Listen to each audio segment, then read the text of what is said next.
I'm Matthew Dulitz from the Science of Psychotherapy, and here's a quick snippet from our podcast. This is me talking with Richard Hill about using our hands in mirroring hands. You're using hands, and I understand, why it takes a lot of, neural architecture with hands, but it's really mirroring body or nervous system, isn't it? It's the whole. You don't have to. The hands, a lot of the times, I mean, when I teach it, it's like learning how to play jazz piano.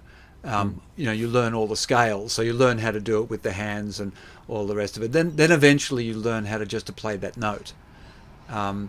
And I did. I wrote it in the book. The becoming infamous, where my daughter rang me and she was having a panic attack. Long story, but she was in Beirut and she was in a stairwell. She's having an anxiety attack.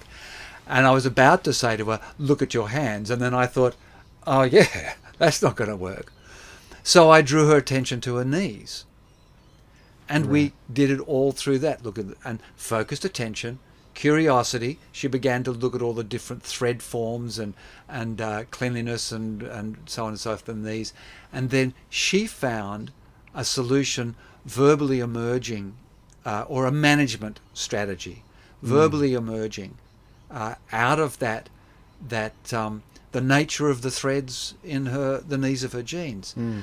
Now, this is very much like things like sand play therapy, where you put the bits and pieces around, and then as you go and reflect, and as you move through the experience, you begin to say, "Oh, I think this represents that," and yes, that's oh, wow, there's the answer. And this is an amazing thing, that someone put a bunch of toys in some sand and then later, retrospectively, was able to then feel and sense the answer occurring spontaneously.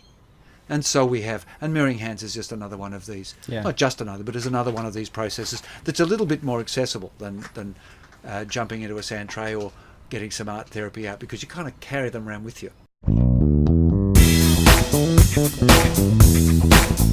Well, if you want to know more about the science of psychotherapy, come across to our website, thescienceofpsychotherapy.com, and our podcast of the same name, and learn more about the science of you.